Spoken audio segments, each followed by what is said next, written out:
Welcome, everybody. Sunday Night Chat. Today's best time of the week to talk to these two fine gentlemen and any of our followers and viewers out there. It really is. It really is. Hey, Doug, you got somebody there with you? He said two fine gentlemen. Oh. Yeah, it's me and you. Oh, wait, you saying we're your fine gentlemen? We're the fine gentlemen. Of course. Walked into a parallel. As far as goblins are concerned, we're pretty fine gentlemen. I was called a troll once, and I took offense because I'm a goblin. That's good. Goblins are bigger and more powerful.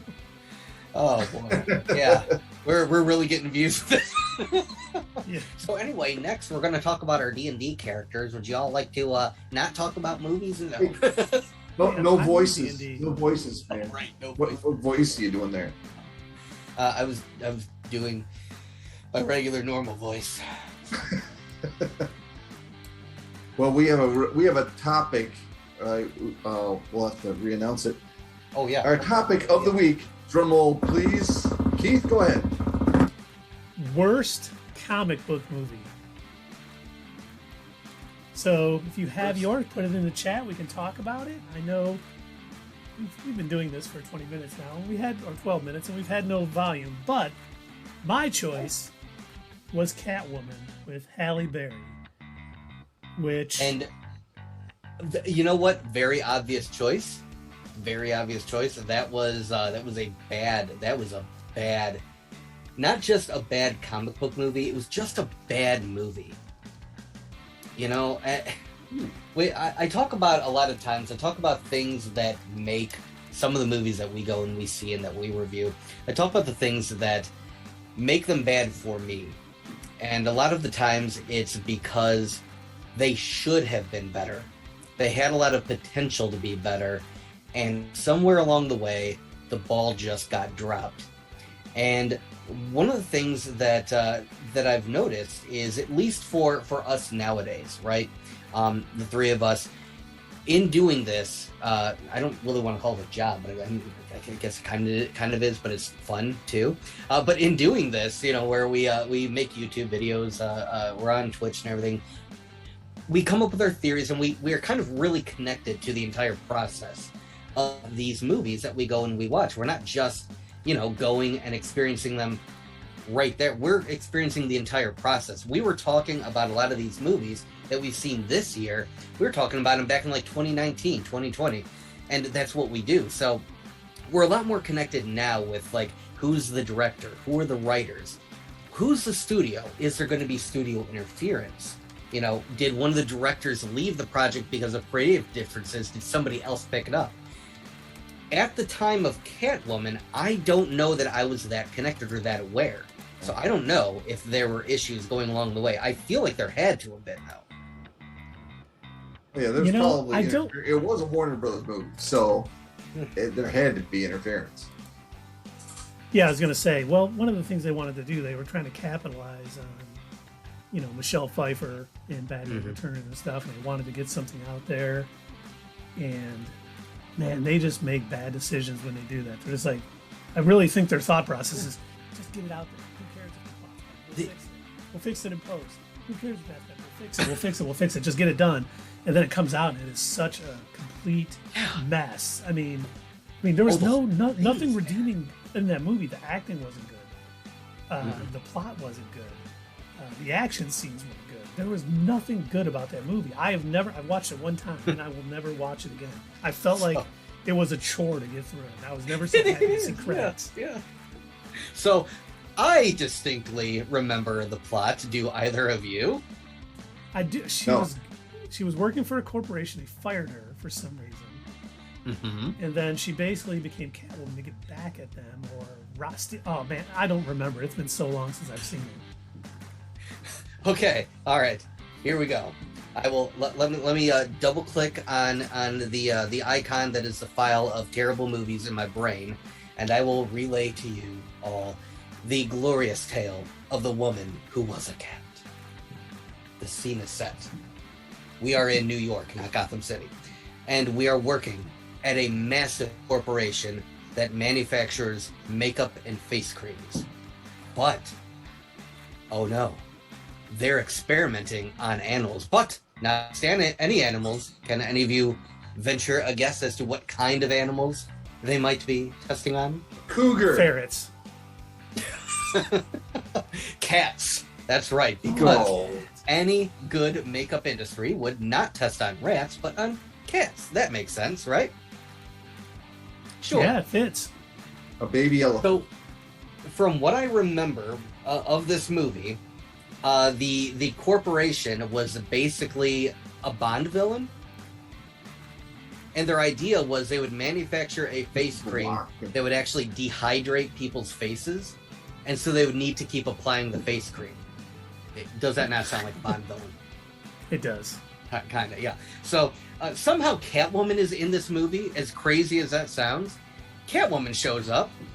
She's, again, not connected to Batman in any way. This movie has nothing to do with the Michelle Pfeiffer version of Catwoman. They have different backstories. Didn't they originally approach Michelle Pfeiffer for this movie and she couldn't do it because of scheduling conflicts? She told them no. I would tell them no, too. I was going to say, like... Yeah, imagine, okay, I have scheduling conflicts. Oh, really? Like, what are they? Maybe we can convince you to, move around your schedule. Oh, no. See, I'll be busy doing anything other than this. I am washing my hair. I have to pick up some groceries.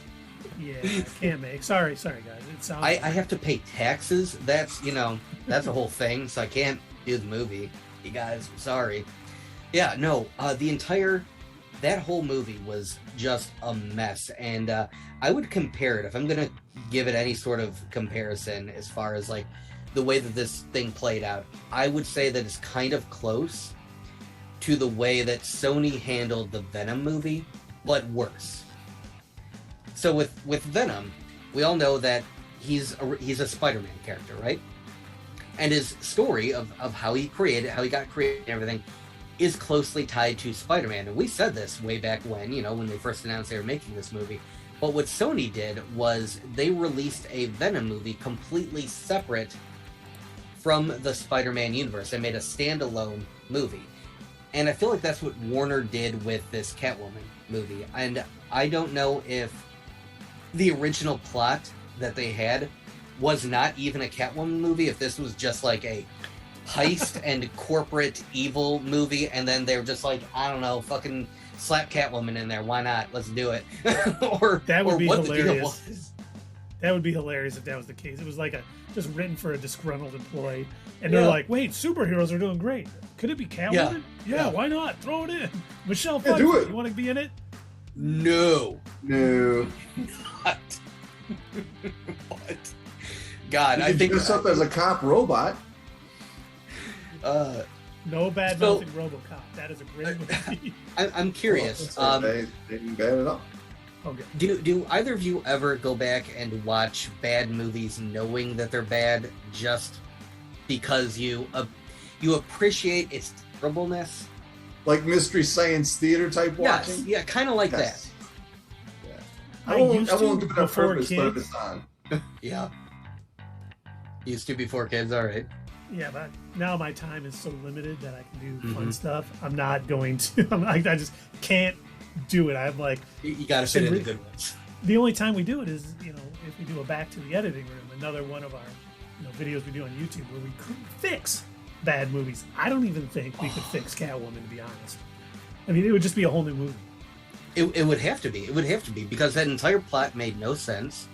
That wasn't Catwoman. Barely. They had the fact that she dressed up in a sort of Catwoman costume. Barely. But she also had cat powers, which also didn't make sense. That's right, you may have forgotten that. And I could be confusing her origin story in that movie with the Michelle Pfeiffer one. I don't remember exactly, but I do know in both versions she had died, and somehow cats brought her back to life. I think in this one, cats licked her back to life. Oh my god. That's everybody's dream, isn't it? That certainly is.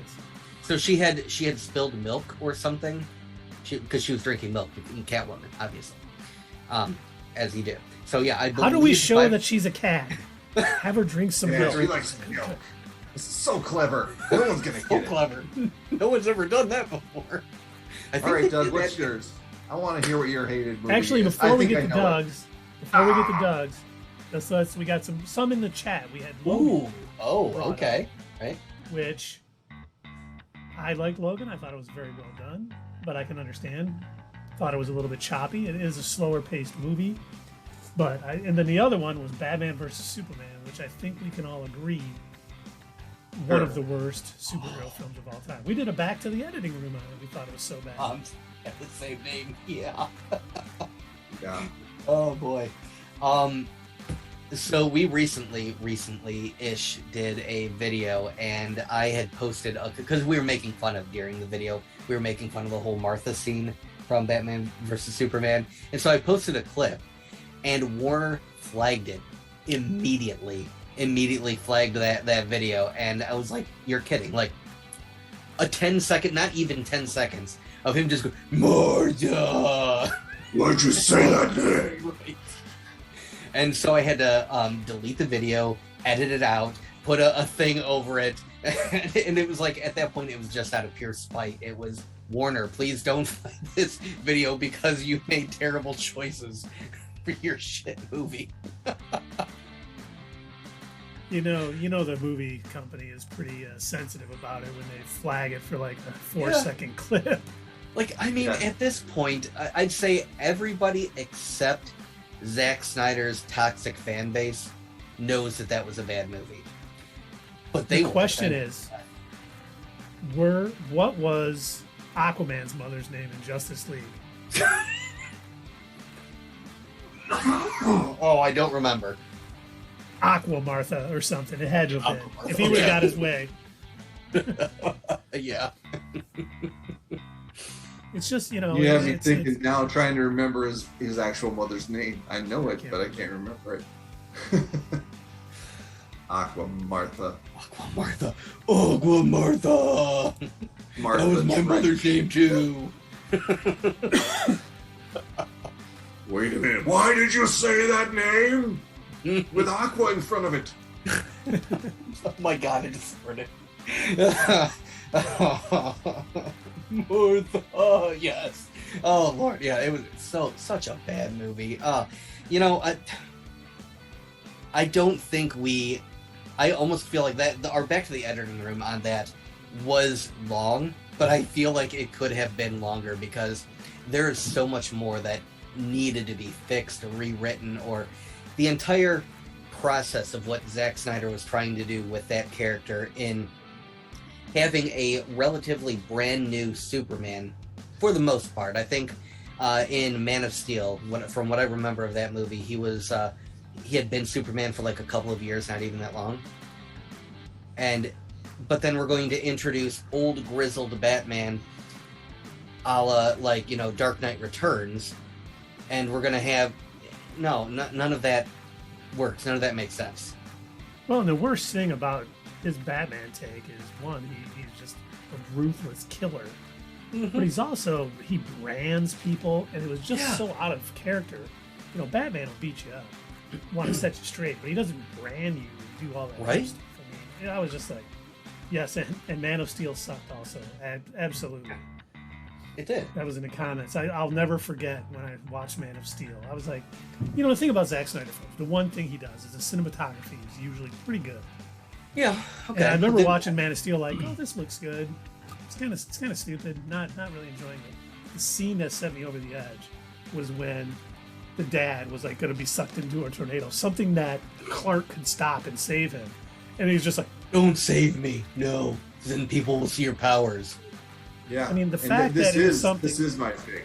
So as long as we're already talking about it, do it. Yeah. Pick. So Man of Steel is your pick? Oh yeah. Okay. The stage is yours, Dave. Come on, I got to hear this. I'll let Keith finish his thought. Oh, all right. Well, I was just, the whole thing about Superman not being able to save his dad because it was a heart attack or something, just added depth to the character. Like, he understood, okay, I can't do everything. I can't solve everything. Mm-hmm. Where can I be most effective in helping people? And he went that route.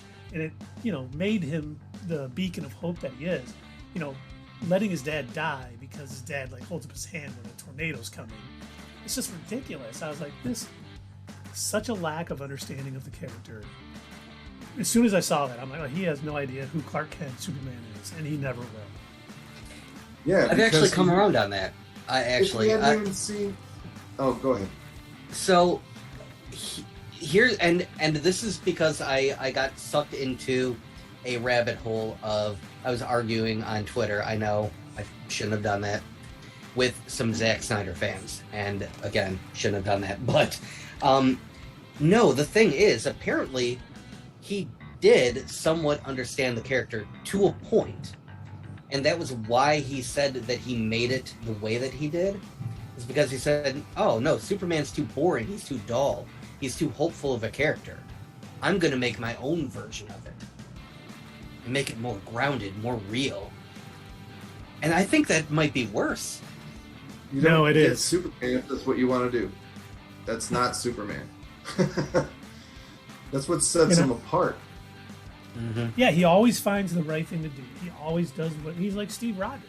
He is a Boy Scout, and that's what makes his character interesting. And it was funny because after the Pa Kent dying scene, I was just like, but then at the end when he snaps Zod's neck, I was like, could there be a worse choice for how this scene ends? Because I was watching it like, okay, how's he going to get out of this? What's he going to do? And then he kills him. I'm like, that is the last thing that Superman would ever do to get out of a situation. He would take all the pain, do something like that, take all the hurt and save everybody. Yeah. Oh, he would. He'd never kill someone.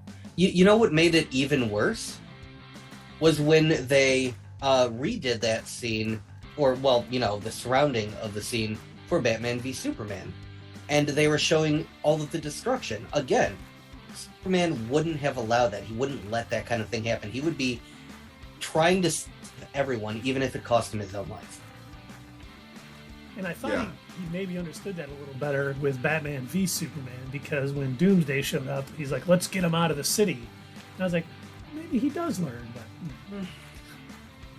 No, and if you watch the old movies with Christopher Reeve, he's actually, whenever something gets knocked down during the fight, he's actually going back to fix it during the fight. Yep. And if you, of You're course, right. in Smallville, when he was possessed and Wait, what show? Smallville. Somebody save me. Well, when he destroyed a town in a battle, he spent the first 2 episodes of the next season repairing it all. Over at night, when that's what Superman does. That's if you get Superman, that's the kind of thing he does. It's none of this dark and brooding crap. That's why I didn't like the movie. I like Henry Kent. Oh, go ahead, Doug. Sorry. So what was even so a good Superman movie, terribly underrated? Superman Returns. Yeah. Even that got Superman better. Yes. Brandon Routh did a good job. Yeah. I liked the Lex Luthor in that, even though it was Kevin Spacey. I thought they did a good job. And yeah, I mean, having him have a kid with Lois was, shocking. I was like, I don't know if that's the best choice. It still made more sense than anything Zack Snyder did for the character. Mm-hmm. Oh, yeah.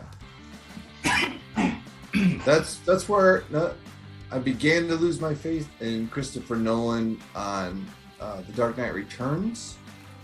I said, okay, well, everyone's allowed a misstep. I didn't hate it. It just wasn't as good as I thought it would be. Yeah. But then his next movie was, next superhero movie anyway, was Man of Steel.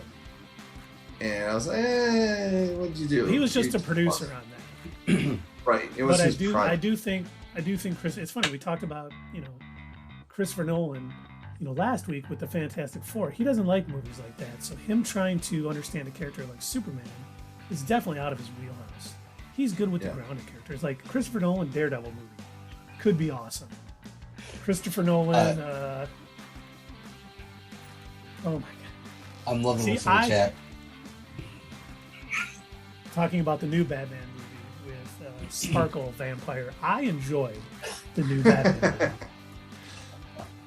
I rank it third in my list of, I think there's 8. There's 8 or 9 Batman movies. Are there that many? Does that include the... I'm starting with the Michael Keaton one in 1989. Okay. There probably is. More if you count the animated ones too, but Yeah. I put it at number 3. I probably have it at 2.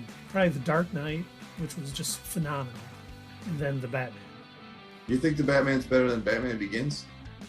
Yes. Okay.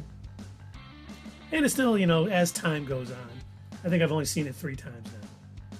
As it goes on and I watch it, that may change. But right now, I just enjoyed that take on the character. Like, Batman Begins was great, but he was pretty much already Batman and didn't really learn much. I mean, this Batman has a lot of room to grow and learn. And I think heavily influenced by Year One, by Frank Miller's story, where he's doing good, but he has so much to learn. And I think they did that better in The Batman than they did in Batman Begins.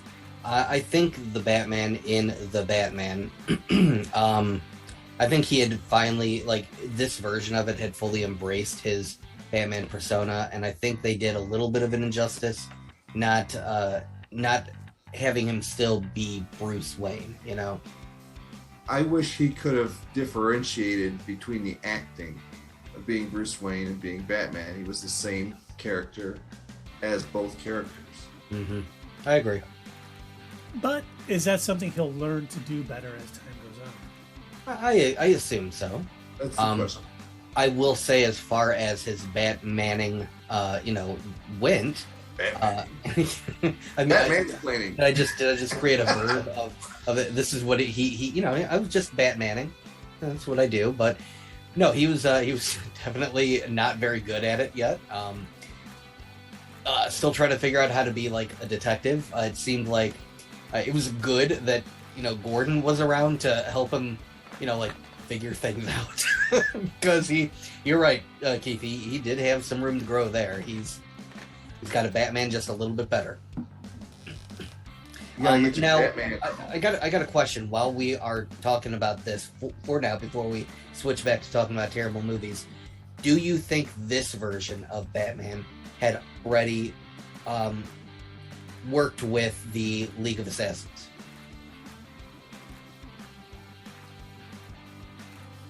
I don't think Or do you think they kind of cut that out of this version's storyline? Yeah, I think that's a good question. Storyline was a lot better, obviously, for that. Well, he could have, quite honestly, because they did kind of this was his second year. As I think Batman Begins kind of focused a little bit in the early part of the movie on pre-Batman. So he could have trying to, but I don't know, because if he was in the League of Assassins, like when he did the thing that he fell into all the garbage cans, he would have been better at that. So I don't think this Batman really trained with them.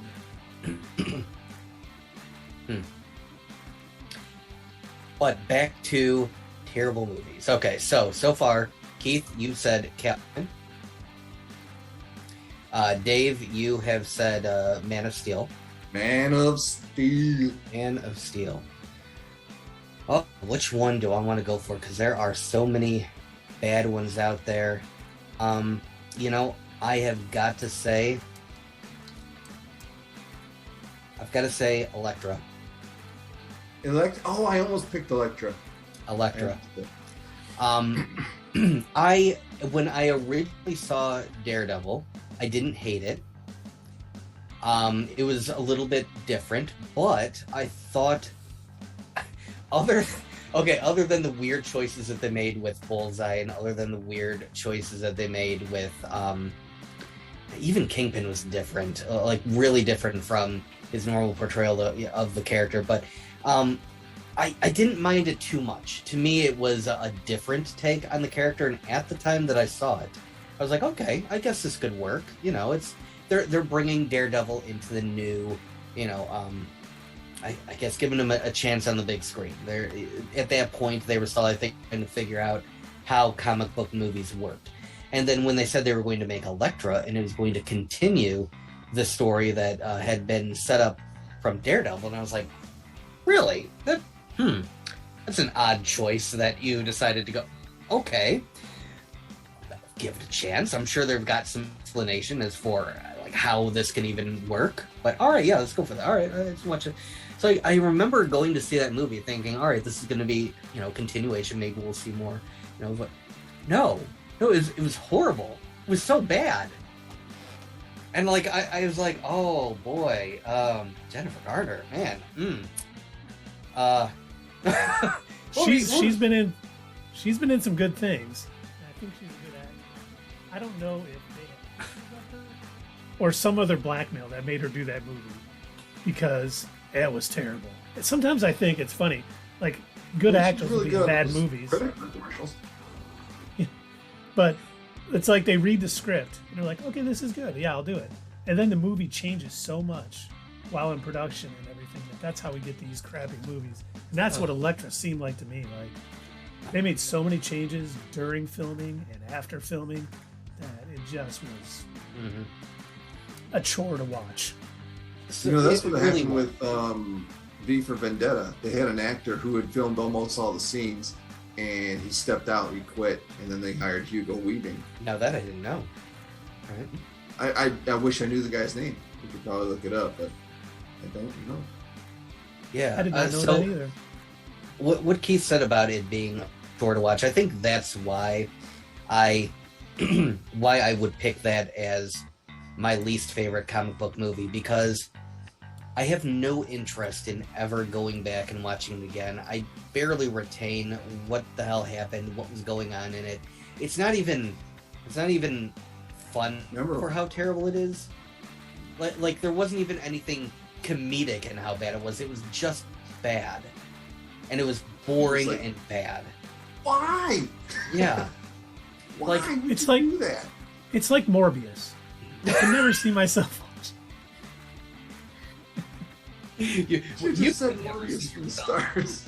But I do. If they sat me down with a gun to my head and said, you have to watch one comic book movie for a week straight, Catwoman or Morbius, I would still pick Morbius. Catwoman? Over Catwoman, yeah. 100%. Catwoman is much worse than Morbius. Yeah. I mean, there was like some scenes. I've already seen it twice. Okay. So yeah, I think I would be willing to watch Morbius again. I didn't like it. It was a bad movie, but it was very schlocky. I think Dave said in our last stream, he mentioned that it reminded him of kind of like didn't you say like it was an early 2000s kind of comic book movie? It was really cheesy, or something like that, or like the 90s like, Batman. Yeah, and it was very cheesy. They had in some scenes, some better graphics. In other scenes, they were terrible.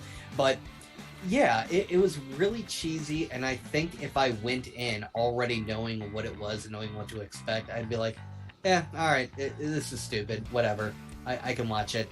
And now that I've heard that they actually edited out the Spider-Man mention in the end credits scene because of all the backlash that they got for it, I think that would make it even better for me, having seen the original end credit and then watching it again with their new altered end credit.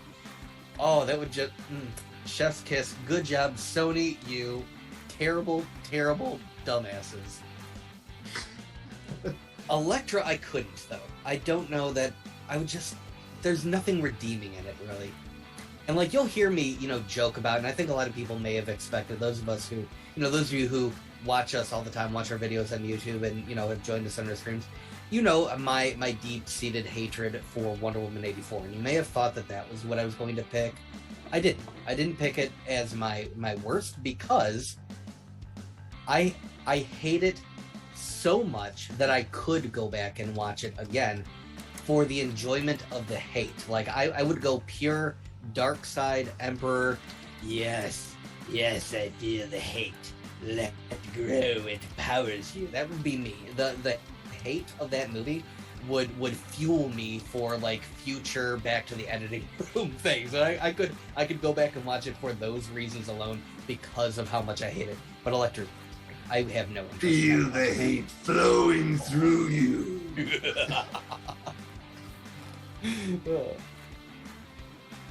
Well, you know what I did? I went to Rotten Tomatoes and looked at their list of the horrible movies. Good idea. Yeah. and see if there's anything that we missed that you can agree with. Okay. Number 1, worst movie, Max Steel. Max? Oh, with Shaq? Was he in there? Who is in it? No, I think that was just Steel. Max, wait. Starring Ben Winchell, Maria Bello. What the hell is Max? Yeah, I think you're right. I was thinking of Steel.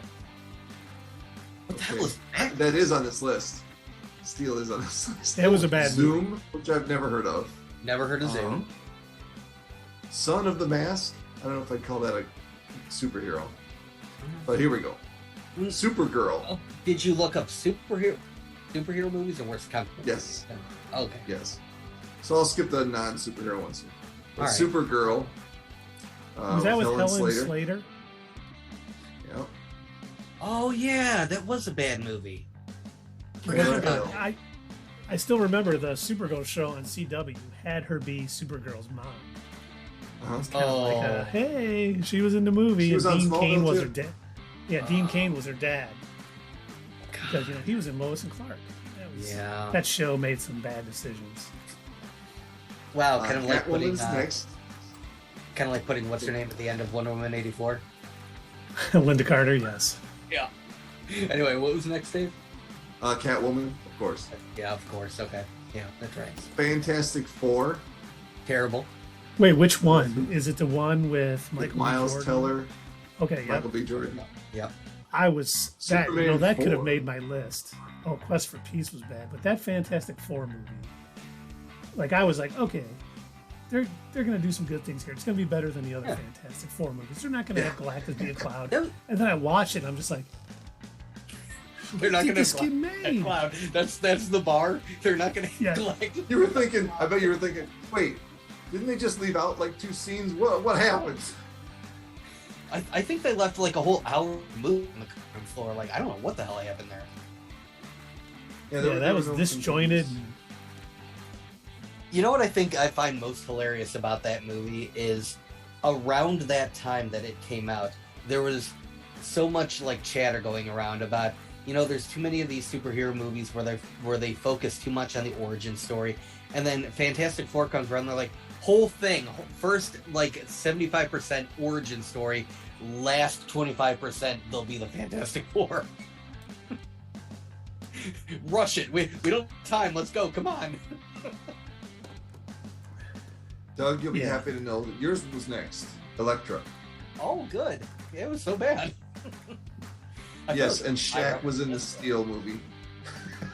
Steel was bad. Okay, as a kid, I saw that movie, and I looked at the rubber suit that was clearly very badly put together, and was like, oh, doesn't look good.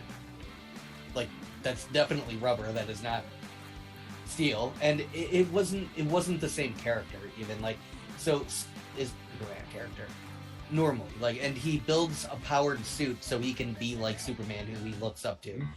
This version of Steel, where shit was not Steel. I don't even remember Superman being in this. I don't think it had any relation to it. It was, again, another situation where they took a comic book character and separated it from its normal origin. I think a lot of pre-MCU, a lot of sort of comic book movies did that sort of thing, where sorry. There's something hovering in the air in front yes. of you. I'm being told where I moved my light for better lighting during this. I'm being told that's not working. But oh, well. What was I talking about before I got distracted? You're saying that pre-MCU. Oh, yeah. Prior to the MCU coming about, they did so much work to any character, taking it outside of that comic book universe and making it just them and then something different. And they really did a bad job with that sort of thing. Instead of being, hey, it can be in the DC universe and everything is good, they're not in this movie. They went out of their way to make it as far from it as possible. And it really did the character a disservice. The whole a fresh take on the character crap. And I'm sorry. Sometimes like they're written the way that they're written for a reason, and like it's fine if you've got a fresh take on that, but you need to keep in mind what made the character the way that they are to begin with. Like, back to Venom as an example. Venom, it's hard to make that exist as a character because in the comics, it became Venom. It was the symbiote before. It called itself Venom because of the hatred that it had for Peter Parker and for Spider-Man. And when it linked with Eddie Brock, the two who both, Venom, hated Spider-Man and Peter Parker for pushing him aside and getting rid of him. Eddie Brock hated him because he felt that Peter Parker ruined his career. So the two of them came together and they were meant to be Venom against Spider-Man. That's what made that character. That is the whole reason for its existence. And, you know, Sony, you tried, guys. It didn't quite pan out. There's a few funny moments, but it's still not great. And Steel. It's hard to have Steel without him being inspired by Superman. It's the reason why he wanted to become a superhero and why he built the suit. In the comics. I mean, and honestly, they were just trying to follow up on the success of Kazan, the non-Sinbad starring genie movie. Right, yeah. Well, we all know what a Oscar award nominated by his friend got nominated. I don't know, Shaquille O'Neal, actor. He's incredible. We all know that. Shaq is in every commercial now. You know that? Yeah, He is. I'm sure he is. He advertises everything. He's a great guy. You just can't act. So I like the chat. Notice how all of the terrible comic book movies are DC and none of them Marvel.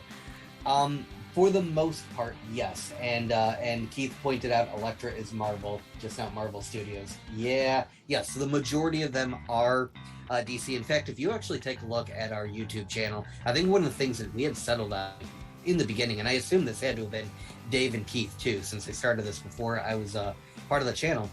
In our kind of like bio or intro of what the channel is about, it even says, we think at the moment DC is doing terrible live action work, whereas Marvel is succeeding.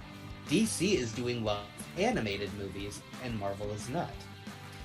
And I'd say about 5-10 years ago, that is definitely true.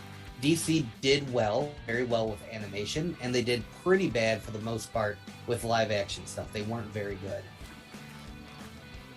And Marvel, Good news is we've gotten some better DC content. Yes, The Suicide Squad and Peacemaker. Yep. I'm hoping that I don't trust Warner Brothers at all. And we've talked about, who do you trust more, Warner Brothers or Sony?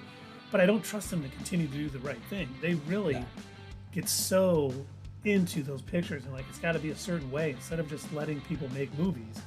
They've got to, need. You know what this needs. You know what this needs. They just ruin it so much. And do its thing. Sorry. I think they knew. I think they knew enough that let him write it, let him direct it, and it's going to be good. And he wouldn't have done it otherwise. So I think that's one time. If they get in any director's ear, I think they have any leeway, they're probably unrelenting.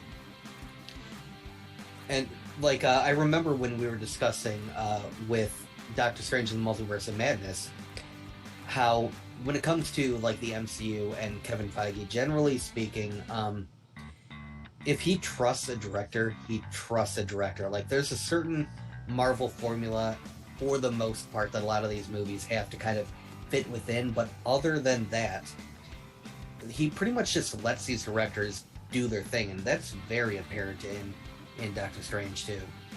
Yeah, and in the Eternals. Yeah, Media, whatever they're calling it. Warner Discover Media, whatever. The new mega corporation. Yeah, like Warner. I think you're right. It's like Warner Discovery Plus or something like that. I thought it was global. Yeah, they're looking for a head of the studios. That's what I read anyway. That they're looking for a head, to run it like Kevin Feige. If they had somebody with an outline of what they wanted every movie to be like, that would help them a bunch. Because that's what he does. Obviously, Zack Snyder. These three things got to happen. Other than that, do what you want. So obviously, it should be Zack Snyder, right? Oh, geez. Oh, of course. Yeah.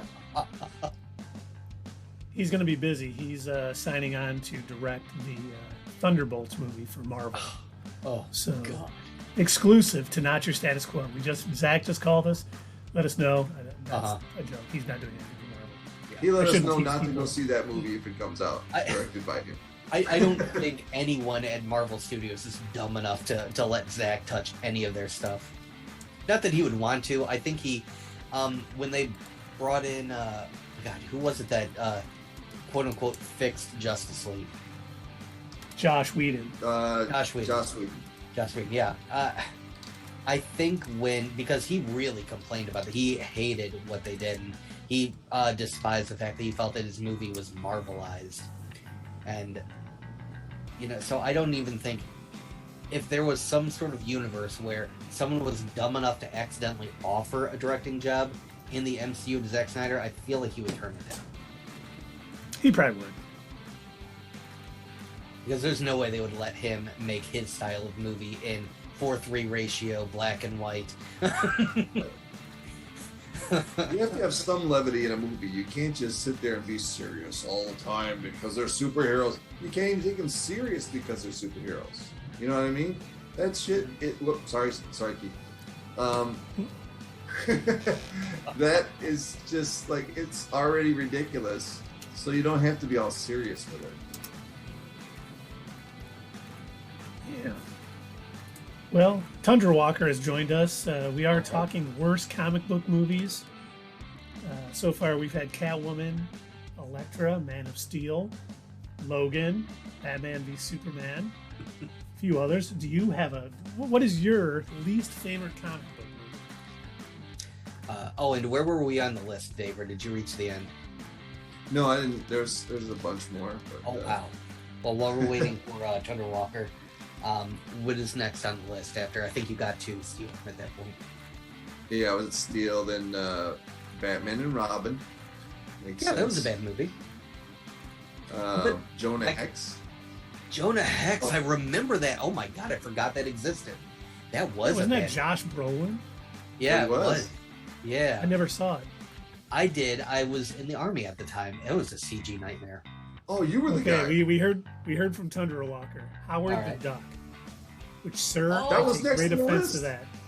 Howard the Duck. Yeah. It's actually next on this list. That's hilarious. And now, you say FF2. Are you talking Rise of the Silver Surfer? Or Fan-for-tastic? Fan-for-tastic. Jonah Hex wasn't as bad as some of the other Vertigo. Well, what other Vertigo movies were there? That's a good question. By the I way, have not seen Jonah Hex. I remember Jonah Hex showed up on Legends of Tomorrow, which was the best CW show. Got canceled. Was it the movie Jonah Hex? It was. No, it Josh was. No. It was. Oh. It was the same Jonah Hex from the movie, just not the same actor or anything else. Okay. But he did say yes, Rise of Silver Surfer. Okay. Hellblazer? Hellblazer. Ooh, I don't think I saw that. No one picked Ghost Rider Spirit of Vengeance. That's that next on the list. Is it really next on the list? Yeah. Oh, I gotta talk about that. Ghost Rider Spirit of Vengeance. Okay. So Keith, did you ever have to do Firewatch when you were in the Marines? Oh yeah, absolutely. Yeah.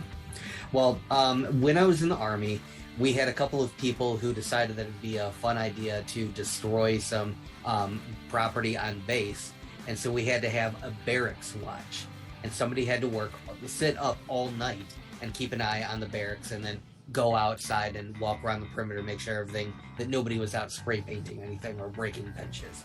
So in order to stay awake, I downloaded a whole bunch of movies, including Ghost Rider Spirit of Vengeance, because I hadn't seen it. I saw the first Ghost Rider movie, and I'm like, you know what? I never saw Ghost Rider 2. I wonder if it was any good.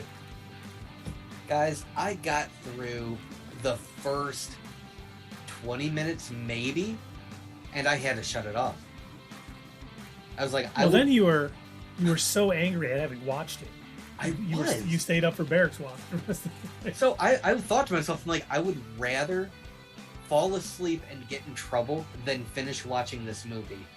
And the only thing that I can really remember clearly about that movie now was the fact that Nicolas Cage's laugh that he did as he was turning into Ghost Rider in that movie was identical to his acting that he did in Kick-Ass when his character got set on fire. It was 1-to-1. It was like, I don't know. I don't even know what the hell happened. That's just the sound he makes when he gets set on fire. I guess. And I was like, oh, this is terrible. This is so bad. And to this day, I've never actually finished watching that movie. You want to hear something scary? Sure. I saw Ghost Rider 3 at the theater. Wait, there was a third one? Yeah. There was? Yes. Oh, no. And the 2 people I went with fell asleep. I bet. Jeez. Okay, Chandra Walker says, yes, Electra was terrible. Oh. Very true. And the Constantine movie. I'm assuming the Constantine with Keanu Reeves. I watched Constantine this morning, actually. I watched it this morning because I was, I don't know why I was thinking about Constantine all of a sudden, but I was, I woke up, I had my morning cup of coffee, and I was just kind of like flipping through HBO Max, and I was like, oh, Constantine. Yeah, I should give that a watch. It was, again, a complete separation from his character in the comics. Like, totally different. That was not comic book Constantine. But for a movie, like, if you forget that was a DC Comics movie, it wasn't a bad Keanu Reeves action flick. It wasn't that terrible. Like, I was watching it this morning, and, it was okay. Shia LaBeouf was annoying as normal. He's in that movie. I forgot that was a thing. He was, annoying Shia LaBeouf, but Keanu Reeves was pretty good. And the guy, I cannot remember his name, who they picked to play Lucifer, excellent actor. Probably him and also Tilda Swinton as Gabriel, I think were 2 of the best choices that they made for that film. I think it was great. That ending especially. And welcome Brainiac Baseball's now out there. We appreciate Brainiac Baseball. We're talking worst CBMs. Sierra agrees with me. Constantine was actually pretty good. Thank you. I didn't mind Constantine. It was okay. I just wasn't that great to me. I would prefer. I never did watch the entire series that had come out on. Was it the CW Warner? I don't remember. The one with Matt Ryan was actually pretty good, and I was sad it only got 1 season. I watched the first 2 episodes of it, and I didn't finish it. I don't remember why I didn't finish it, but, I do want to give that another watch because I would love to see a more comic-accurate Constantine because when I was trying to learn more about the character back when he was going to appear in that animated DC movie, I think it was Justice League Dark, if I'm not mistaken. Yep. So I wanted to learn more about the actual comic book Constantine. And I was like, oh, he's like way more interesting than I thought he was because I really didn't know that much about him. And totally different character from Keanu Reeves. That's why I would say if you do go in and you watch Keanu Reeves' Constantine movie, you cannot think of it as a DC comic book movie because it's not. He's not Constantine. That is true. I don't know if we were done talking about Constantine, but this is the last one on this list that I'll mention. But I didn't think it was a bad movie. The first Punisher movie with Thomas Jane. I didn't think it was that bad either. Yeah, I kind of liked that movie. I liked it too. Yeah. Yeah. It's number 32 on their list. Really? When Brainiac Baseball says Mystery Men. Man, that was Mystery disappointing. Man. Yes. Oh, wow. That takes me. I forgot about that movie. League of Extraordinary Gentlemen. Yeah. That was terrible too. Wow. I never even saw that one. I saw the trailer. It was like, nope, I'm good. I'm out. You didn't miss much. It was definitely a movie of the times. It fits in that year that it came out, but it was not good. Okay, well, we got. What's the worst Marvel movie? Well, that's easy. Thor 2. The worst Marvel MCU movie, yes, is Thor: The Dark. Yeah. And Tundra Walker says Dolph was the first Punisher. So I bet the Punisher on that list is not the Thomas Jane one. Thank you, Tundra Walker. No, it is. It has a picture of it. Really? Yeah. Oh, wow. Okay. That was a good one, though, I thought. I liked it. I don't know what the problem is. He was Punisher? But golf, yeah, he was back. He was a Punisher back in the 80s, I think. Yep. It was a long time ago. Wasn't... Maybe I'm misremembering. Wasn't Stallone supposed to be Punisher at one point? I don't think so. Not that I remember. I know Volstagg was for 2 movies. Ray, what's his last name? Ray Stevens? Ray Stevens. Ray Stevenson. Yeah. Yeah, he was Punisher in 2 movies. But I do like that the worst, what is everyone's worst MCU movie and then worst Marvel movie overall, which goes outside of. Okay. My worst MCU movie is The Dark World. That is still unwatchable. It's got so many good characters in it. The worst overall Marvel movie, that might be the Fan-Fortastic, with Miles Teller, the one that I forget the director's name now, who was scheduled to do a Star Wars movie before that movie came out. And it came out and they canceled him. Yep. But yeah, I would have to say that's got to be the worst. That was so bad. Yeah, I'd go with Thor 2 and maybe the Hulk movie with Eric Bana. For a Marvel movie. So I can appreciate that one. I watched it within the past couple of months. I have this terrible habit of whenever I'm trying to find clips for some of our videos, I'll end up I'll find the clip that I'm looking for, but then I'll watch a little bit too much, and it's like, oh yeah, that's right. And then I'll watch more, and then I'll watch more, and then 3 hours later, hey, wow, it's late. I just watched that whole movie, and I was literally just looking for a clip. By the way, Tundra Walker, I think, trumped all of us. Oh, he said the '90s when Knight Rider became Nick Fury. Yeah, that was god awful. We did say it did a mental block. We had to watch it. Oh my god, I forgot about it. Okay, all right. If we're gonna go that route, then, oh boy, the Incredible Hulk movie that I told you guys about that I watched that you said you had seen on TV with Daredevil. Oh yeah, the one from the TV show, not the Incredible Hulk with the MCU one, but the actual with Bill Bixby. Bill Bixby, yeah. That was so bad. It was hilarious. I enjoyed how bad it was. Oh my lord, was that a bad movie though? The Daredevil character was way over the top and super cheesy. Their Kingpin character was so wrong, so terrible. Everything about that movie was just bad. I think except the Hawk. Yeah, Lou Ferrigno was a great Hulk. Yeah. I got some backup there. All in on Ang Lee Hulk. What about the Wolverine with non-speaking Deadpool? Oh, Lord. Oh, that was Wolverine X-Men Origins Wolverine. That was god-awful. That was so You know what? I like that movie. I don't care what you guys say. Well, you should. I mean, if you like it, like it. I just thought it was god-awful. I liked parts of it. I'll give you that. I liked parts of it. Did you call me Blob? No, I said Bub. I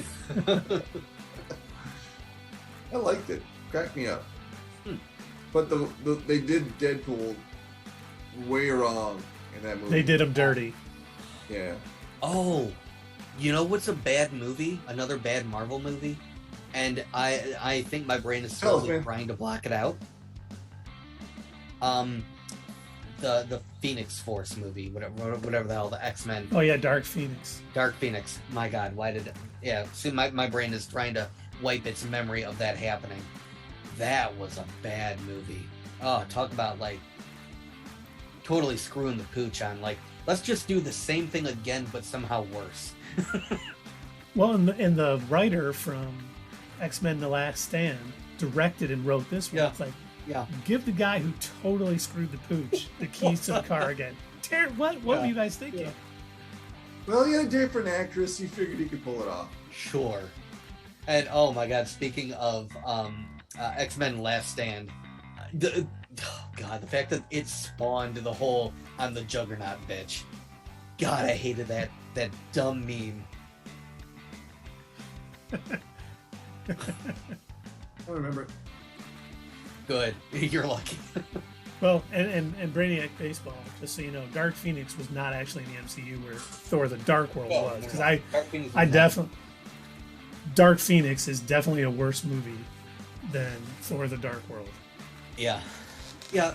I guess if I never did say which MCU movie, I guess Thor: The Dark World. I don't know. Most of Iron Man 3 is also bad. Yeah. Which one? Iron Man 3. I liked Iron Man 3. They stumbled out of the gate for Phase 2. Let's just say that. Yeah, they did. I didn't mind Iron Man 3 mostly for the whole twist with Mandarin. I didn't care for that, but I like the fact that they addressed Tony Stark dealing with like normal human shit. Like, yeah, he just fought aliens. Of course, he's gonna have some PTSD. I like that. I like that they addressed that, and I thought it was a cool thing to put in a superhero movie to make it feel more realistic. So yeah, it had. Yeah. I think that's how you with a lot of Marvel movies, where a lot of them do have their faults, but a lot of them also have redeeming qualities that I can look past them and be like, yeah, all right, that's fine. I just cannot get over an MCU movie. The whole twist with the Mandarin soured me so much. There was good parts of Iron Man 3, absolutely. That's why I don't think I put it as the worst. The Mandarin twist was terrible. That was stupid. I was so mad. I was like, because Ben Kingsley was great. He was as the man when he was the voice and stuff. It was perfect. And I'm glad, I've softened a little bit on it since he came back in Shang-Chi, and it was kind of funny, but I still love in the one shot, All Hail the King, when they're like, do the voice, and he's like, and you'll never see me coming. That was good. I did enjoy that, but I do also I appreciate Shang-Chi that he explained. He's like, the Mandarin. He decided to call himself after a dish of food. It's like, okay, yeah, I guess I'm glad that you didn't stick with that as. All right, that's fine. And Brainiac Baseball did not like Ant-Man and the Wasp. Really? I think not on this. You won't have backup on that on this channel. I think I've only ever seen Ant-Man and the Wasp. I think maybe twice. It was fine. I enjoyed it. It wasn't like superb, but it was fine. I do want to check out your pamphlet, breaking it down though, Brainiac Baseball. Here's a pamphlet. I think it's all right here. Just Ant-Man and the Wasp is the fact that didn't it come like right after Endgame? Yes. Ant-Man and the Wasp. That came right after. No, right after. Infinity War. That's a hard movie to follow. I am sorry. No, it's Infinity War, Dave. Ant-Man came out after. Yeah, you're right. Right.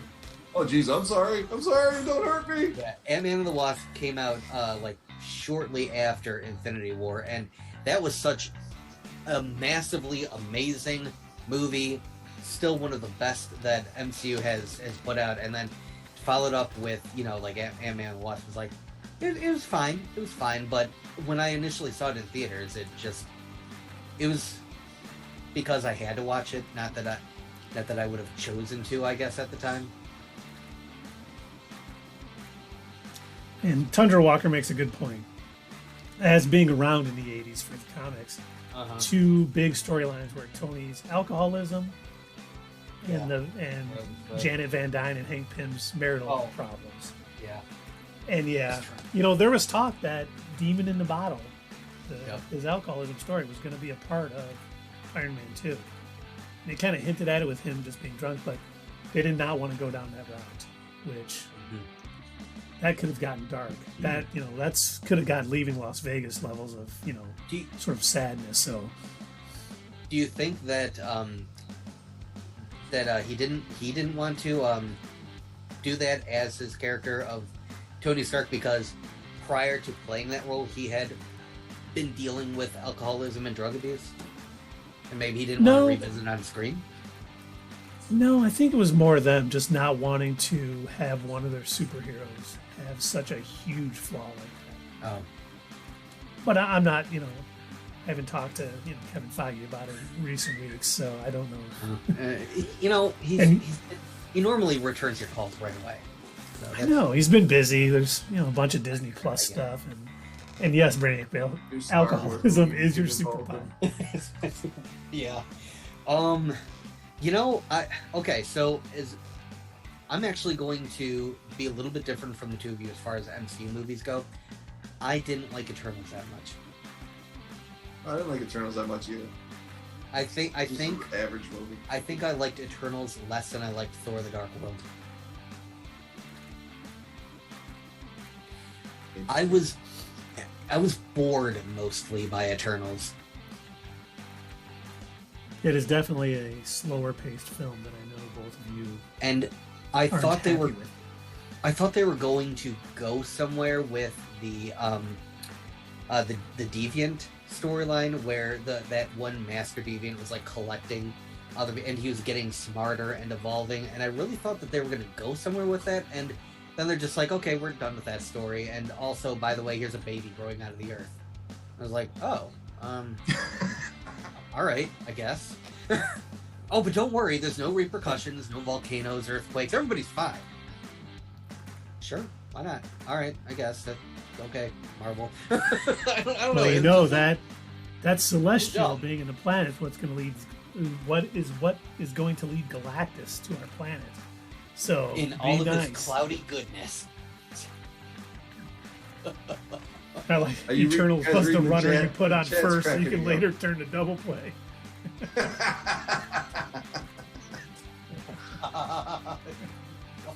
They're cracking me up. Oh yeah. You know, Brainiac Baseball, Thunder Walker. Yeah, so I didn't care for Eternals.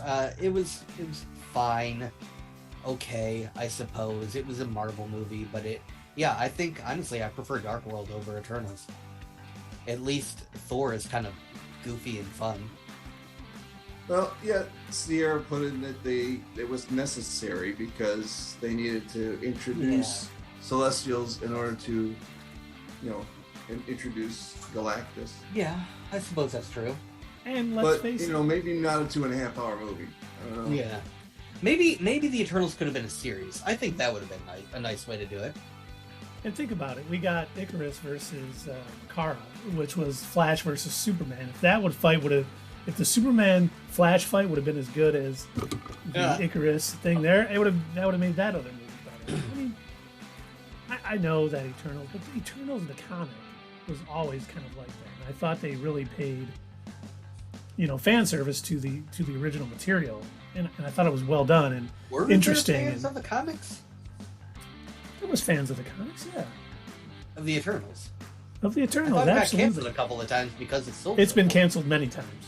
Yeah. But they sold some issues. They didn't. I mean, you're saying to you, okay. They didn't have any fans. Not just to me. Come on.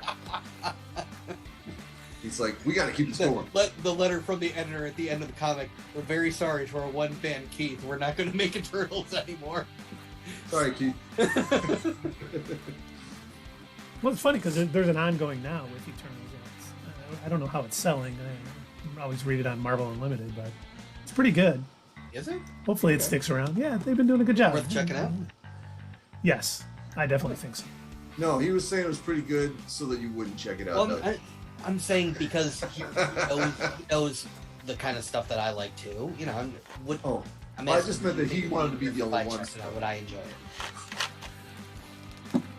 So Keith has given me some good comic book recommendations.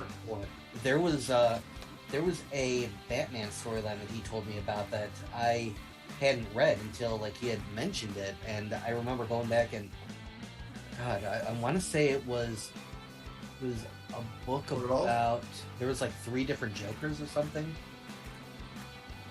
Oh, the 3 Jokers? I think what was it called? Or there was a Dark Metal.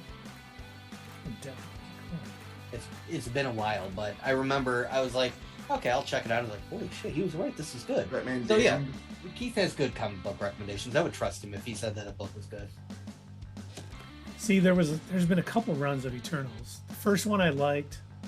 The newest one I liked. There was one from I think the 80s. It was like a 12-issue miniseries, and it was not well done.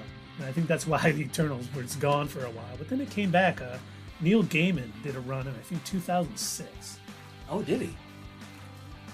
I'm not sure the year. Don't hold me to that. but it was somewhere around there, and it was fantastic. It was 6 issues. And No, I like his writing, so he was awesome on it, and I think that's really what kind of brought the Eternals back, and probably what got him a movie is because of that run and it increasing their popularity a little bit. 1 second, guys. I gotta go grab something to drink. yeah, sure. Yeah, go. I can post my screen, can Thunderwalker.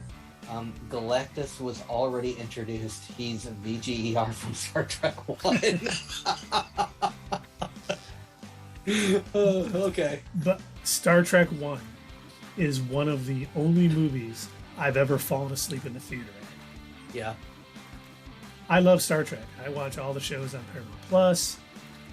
Just finished Picard. Stranger New World is awesome. I could not get that through that movie, and I've never watched it again. Like Wrath of Khan 2 was great. 4, Search for Spock, I enjoyed. There's been a lot of good Star Trek movies, but the first one was good. They're like in a cloud for an hour now. Huh. Oh my god, it was just wretched. Oh yeah, Wrath of Khan, excellent movie. They kind of butchered it with the Benedict Cumberbatch version there, but I really like the Ricardo Montalban version. Did I That's right. see 70% of Star Trek 1 is credits. That's true. Did I see Fantastic Beasts with you guys? Yes, the Crimes of Grindelwald. Yeah. I fell asleep during that movie. You know what? I fell asleep. Now Sierra's going to dispute this. I fell asleep during Alice in Wonderland. No, let's wait for her response. Okay. During Alice in Wonderland. The live action one? Yeah, it's Johnny Depp. Oh my god, wow. Yeah. And by the way, Tundra Walker, yes, we do know that Galactus was a cloud in Rise of the Silver Surfer, which we have mocked incessantly. That is how he should be. Yep. And I can't wait. I can't wait for Galactus to return in all of his cloudy goodness. That is the way that he should be depicted. Absolutely none of this purple nonsense. Clearly, it just doesn't work. You can't have a purple bad guy in a movie. If he is not a giant purple guy, we riot, people. If Wong would have died in... Sorry, Brian, spoiler alert. Oh, I woke myself up snoring. Yes, that was not an avatar. If you look at the chat. Because you had seen it in theaters 5 times. You saw that 5 times? Holy crap, man. I think about 7 times in the theater. I love that movie. Wow. Special effects are great. That movie is... I don't pedestrian at best. I don't think I ever watched Avatar in theaters because it came out, I want to say right around the time when I was in boot camp. And so I did totally legally download it from a reputable source, and definitely not illegally because, Wait a minute. Army boot camp? Army boot camp? You weren't allowed to go to the theaters? I thought they took you guys every now for pizza, beer, movie. Wait, you're thinking Air Force. Oh, true. Okay, good point. No, so I remember watching it on my laptop, and I was impressed by the special effects. The story was very reminiscent of your Fern Gullies and your Pocahontas with the communing with nature kind of stuff, but it was okay. It was pretty good. I think I remember liking it at the time. It was a decent movie, and I know that I've watched it a couple of times since then, and I'll probably go see the sequels, all 12 of them that he's probably going to make. The one thing too about the Avatar Way of the Water, the trailer that came out, man, the CGI and stuff looks incredible in that. It does. They've definitely improved on that. So I guess the wait that it's been a long time since the original came out. So I guess the wait was 2009. It does look really nice. It's just I hope this isn't one of those movies where it looks pretty, but there's no substance. Yeah, Zack Snyder directed it. Yeah. Oh, you better back off Terminator 2. No, that's one of the best movies. Terminator 2 is amazing. All time. Yeah, that's an excellent film.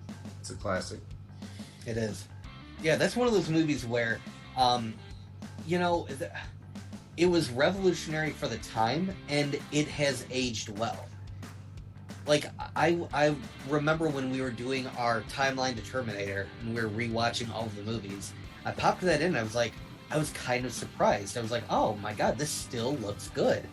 And it was funny because then we went to go see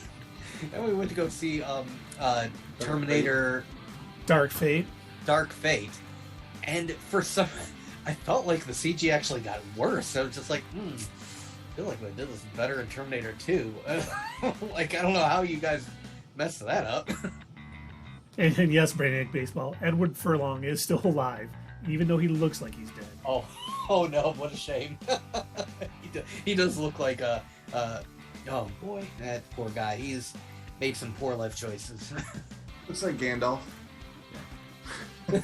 He looks like Gandalf. Just leave him alone. He's living his life, you know? He says that to like every hot dog. You shall not pass. That was a little mean. I'm sorry. I'm sorry, Edward Furlong, who's probably watching tonight. He's just trying to be funny. Fan of the channel, Edward Furlong, yeah. Yeah, he's one of the 9 people watching us right now. He knew you were going to mention him. He was all over it, dude. Someone's going to mention me? Sorry, Eddie. I'm allowed to call him Eddie. We're good friends. We go back in. Oh, yeah. You, Eddie, and him, Lizzie. Hey, my girl Lizzie loves our Theory Palooza. She even said it in an interview. I believe it. She did. I saw it. It was quoted. She was like, well, Dave would always try to reel you in. And I was like, no, keep going. Keep theorizing about all the stuff that's going to happen in the movie that definitely won't. Yeah. I don't remember filming that scene. Hey, speaking of Doctor Strange. Okay. Just so you know, there's people in the chat that have not seen it, so let's keep spoilers for multiverse. No, it was just the box office thing. They make it sound like this movie just went, but it's still number 1 at the theaters. But it went from 185 million last weekend to 61 million this weekend.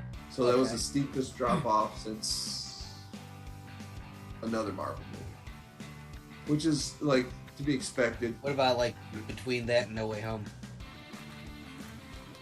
I think No Way Home was the biggest percentage drop of a movie in the second week. Really? But that's because it made, I think, 190 million or something that first week. And it had legs, No Way Home had legs. It was making good box office for weeks and weeks. You said that it had 8 legs? Like a spider. Sorry, that was bad. I'll just see my way out. And I like that movie made Wanda my new fave MCU character. I've always enjoyed Wanda. She's good. But I like that they went this path with her. I like that they turned her, being influenced by an evil book made her extremely evil and extremely powerful. I love that part of it. Yep. And by the way, I did call that. I knew that was going to happen. I totally said that after the end of WandaVision, I was like, she's definitely a bad guy now. Like, when they had that whole attempting to redeem her and, with Maria Rambeau, right, saying, they'll never know what you sacrificed. It's like, bro, that's not my takeaway. I'm sorry. She just enslaved the town for 9 weeks. They enslaved the town, and then like. She even made me feel bad for Agatha. Like, Agatha was bad too, but she made me feel bad for her. Like, trapping her in the whole, as being the nosy neighbor forever. It's like, oh, that's dark, and you haven't even read the Darkhold yet. It only goes down from here. And just so you know, Sierra has agreed with my most powerful Avenger topic from a few weeks ago. Definitely Wanda. Yeah, she definitely can't be an Avenger anymore. Oh, I'm sure. Okay, is she still considered an Avenger? No, because Strange said she's once an Avenger. Once an Avenger, always an Avenger. She just killed the Illuminati. not of our universe. Yeah, not of our universe. They don't matter. They're not once again. She killed innocent people. She's not an Avenger. Oh, I don't think. Okay. Do we know that they were innocent? Avengers, don't they work for, the good of people. They don't just murder people because they want something, right? Avengers don't do that, do they? So she can't be an Avenger. I mean, you remember that storyline where Wasp was murdering people just to get some makeup? She's not an Avenger. Okay, until Dark Phoenix joins somehow. Oh boy, they got to do that story justice first. What story? Dark Phoenix. Oh, jeez. They definitely take a while to set that up. And I agree with Tundra Walker. Richard Rider, not Dick Rider. Nova. He gets up to annihilation levels. You said it. He is definitely going to be. That's just a poor choice of naming with Marvel. Richard Rider. But when he gets up, he gets.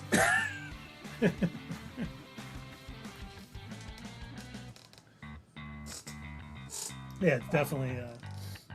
Well, should we move on to our next topic? Yeah, probably. Sure. Excellent. And that next topic is Obi-Wan Kenobi Theory Palooza. Finally. I was about to say, I'm like, I hope I didn't wear this shirt for nothing. That's right. I'm sure you got some deep theories, but I don't have a deep theory because I don't want to expect too much. So mine's very, very short. Well, I do have a theory to start us off, and Dave, you might have to reel me in. Uh-oh. Just be ready. Open the brakes. I think Obi-Wan is eventually it's going to lead up to his death. Say what? In the movie that takes place after this series, I think he's going to die.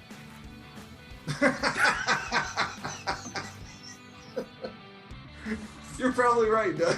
Oh, you think? Okay. It's probably going to end up happening.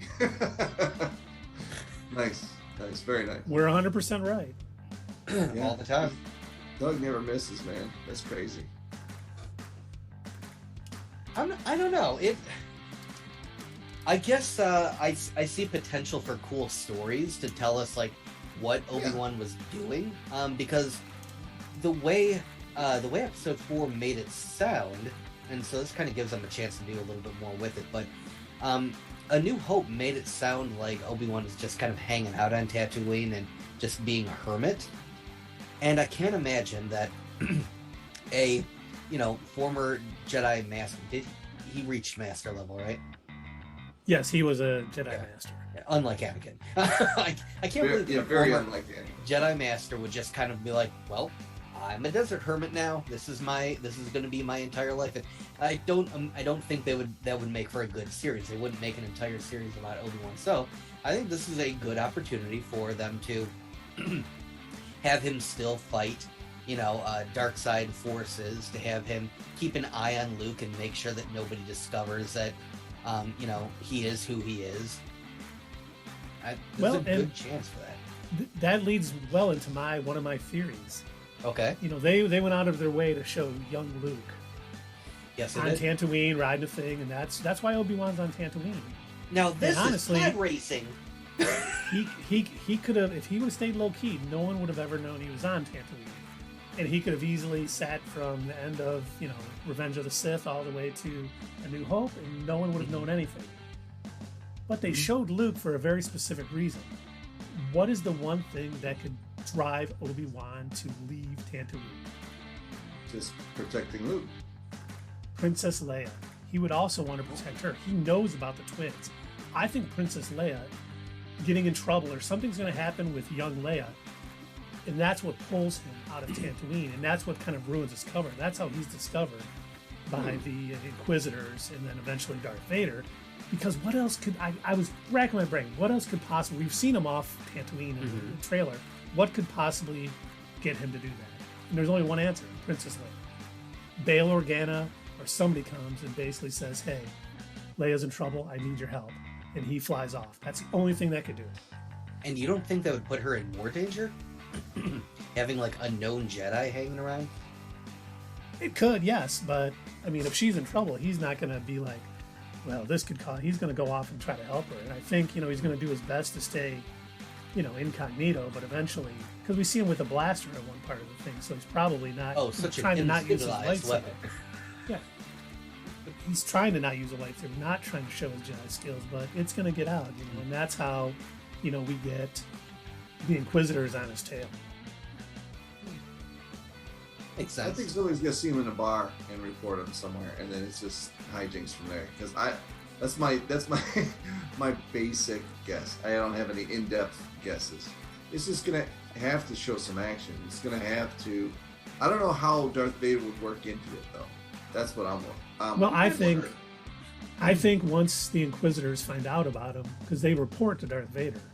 Okay. He's going to find out you have found my old master, and I think that's when he gets involved. Like Obi-Wan will get away from him, stop them, do whatever he can, save Leia, and then Darth Vader's going to be like, "I found you," and that's when he gets involved because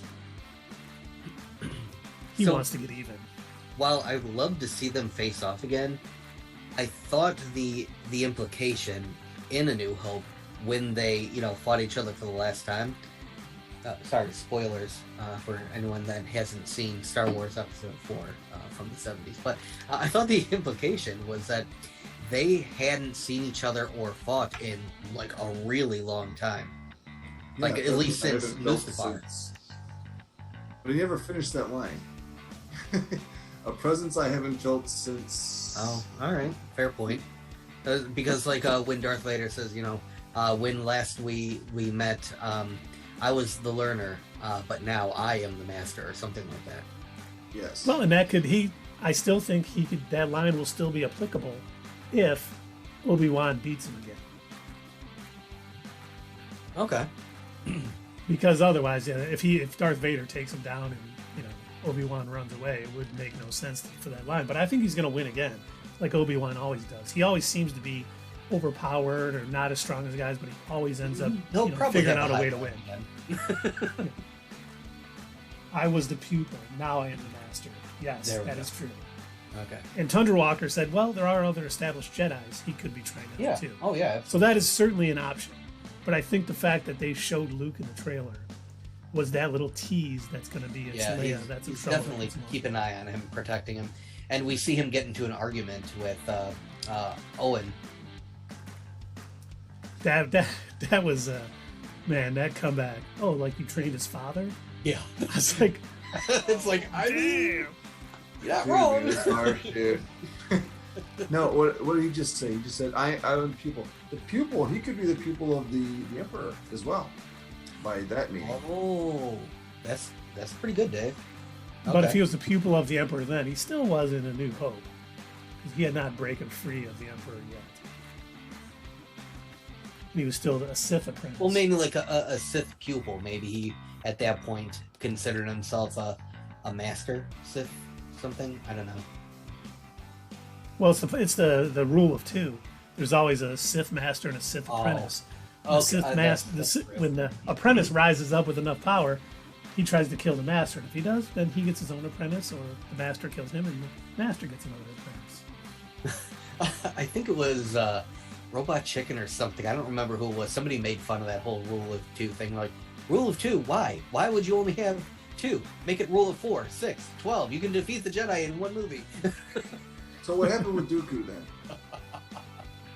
Well, he was the new apprentice after Maul. Right, but and when he was Maul? No. Well, there are other Dark Jedis out there. Right, but I guess they're not allowed to be called Sith. That's like the same thing with the Brotherhood or the Brothers and Inquisitors. Yeah, it can't be a Inquisitors, master. yeah. They're not allowed to be called Sith. Mm-hmm. No, I think that's even in the Darth Vader the comic. dark side, sure. There's got to be more of that. Yeah. Like Ezra, he wouldn't be a Sith yet. He still has the dark side, though. And then, I always assumed the rule of two was to help save him from the Jedi. Yeah, absolutely. They, grow in power and hide. They don't need an army of them. They, do what the Emperor did. Use subterfuge and everything else to try to take him down. So, yes, always two there are. I believe that was Yoda. Yep. Then my other theory is, I have one more theory. I don't know if you guys have any more. The new Inquisitor. The new Inquisitor, Reva. Okay. First, I don't know if she... I don't know if there's a hierarchy of the Inquisitors. Like, you don't become a brother or a sister until you reach a certain level. But I think she is going to die by the end of Obi-Wan Kenobi. And I don't think it's going to be Obi-Wan who kills her. I think Darth Vader is going to kill her at the end of the show.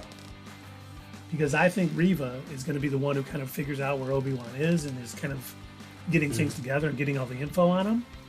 And I think she uses that info. I think she might even find out that Luke Skywalker is Darth Vader's son. And when she doesn't, like, I think she's going to take this information and use it to try to gain power to either become a brother or sister in Inquisitors, or become Darth Sidious's apprentice. Reba so she McEntire? keeps it. Yeah, Reba McEntire, yes. But I think she'll use that.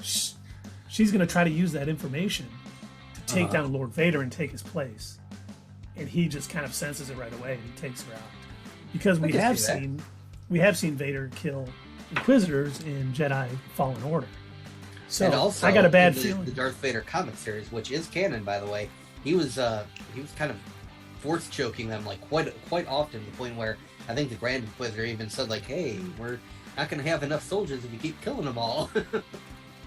You can always get more. And I think that was like the line that he said. But I mean, I'm looking forward to it. I think it's going to be a good series. I mean, I don't think Ewan McGregor could do a bad show or movie. So, it's got that going. I'm glad they got Hayden Christensen back. I'm really glad they got Hayden Christensen back, and I hope he does a good job. I hope he's got the right director, and I think Deborah Chow, she directed all 6 episodes, gets enough out of her actors that it's going to be good. I pray, because I feel sorry for that guy if he does another terrible rendition of Anakin Skywalker. Or Darth Vader. Well, here's my theory. Watching what they did with the Book of Boba Fett, my theory is they're going to do their best to tie it into their existing Star Wars universe that they've been creating. So I think we're going to see appearances from, like Mandalorian, Book of Boba Fett, Ahsoka characters. I think we're going to see some of them pop up. We might, and it could just be like a little Easter egg, like we might see baby Mandalorian, or teenage Mandalorian growing up among his sect. We might see Ahsoka wandering around, trying to start up the rebellion. Who knows? Like, I feel like they're going to try and find a way to tie it with these already successful characters. Hell, we might even actually see where Grogu is being passed on from person to person. It might not be like the central storyline, but I think they're going to be like, okay, we need to make sure that we've got something that our newer fans, that our Disney Plus fans, are going to recognize. They love this stuff. We've got to kind of sprinkle it in there, here and there. And although the central story is going to be Obi-Wan, we need to make sure that the more our viewers who just view these TV shows and don't read the extended material, that they have something that they can recognize. Yeah, well, that's a good point. Years old, so he was around at that age. He was a baby, right? Yeah. Well, remember in the trailer too, it says get all of the bounty hunters and all the scum, after him or whatever. Could we see Boba Fett? Oh, we could. Yes. Because he was definitely, we see Forlom started at that point, yeah. Yeah. And they could do like from the Boba Fett comic book line where how he had early interactions with Darth Vader. That's why Darth Vader does respect him. Yeah, and we know he hired him for Empire Strikes Back, so he may have some dealings. In the comics, he hired him too to go to Tatooine to find. And this was after A New Hope, to find what was going on there. So we could see him. What do you think? Will we see C-3PO and R2-D2? Oh Lord. Probably, but at this point, I assume 3PO has already been mind wiped. Probably. I remember that. I still remember that from Revenge of the Sith. And grab those 2 droids. Oh, and wipe that one. Wait, what? It's like, oh, you poor guy. You can't catch a break, can you? And then, even I think the Ahsoka thing could pan out a little bit too. I don't think she'll play a major role. We know they have a live, I think it would be maybe. It could be something where she reaches out to him to say, I want to rebuild the Order, and he's like, I can't. He won't let her know about Luke being Anakin's son or anything, but she'll want his help in rebuilding the Order or doing something along those lines. And yes, Tundra Walker said, also some Kenobi Sand People background. Oh, yeah. Easily. Is that where he's going to learn his great dragon noise? Well, they could have Boba Fett there getting some, no, he already explained that. Never mind.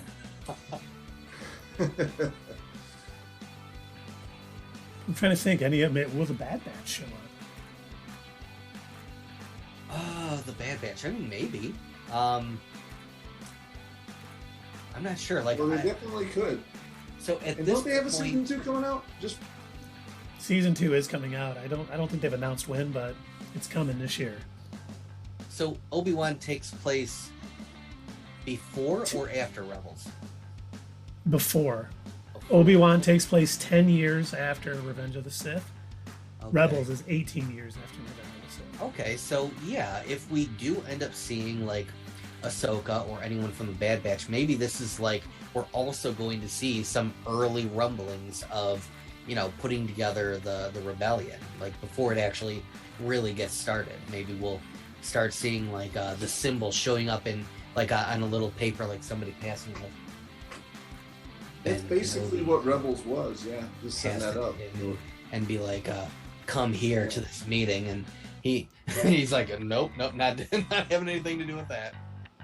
Well, speaking of Rebels, will we see a young Kanan Jarrus like we saw in the Bad Batch? We might.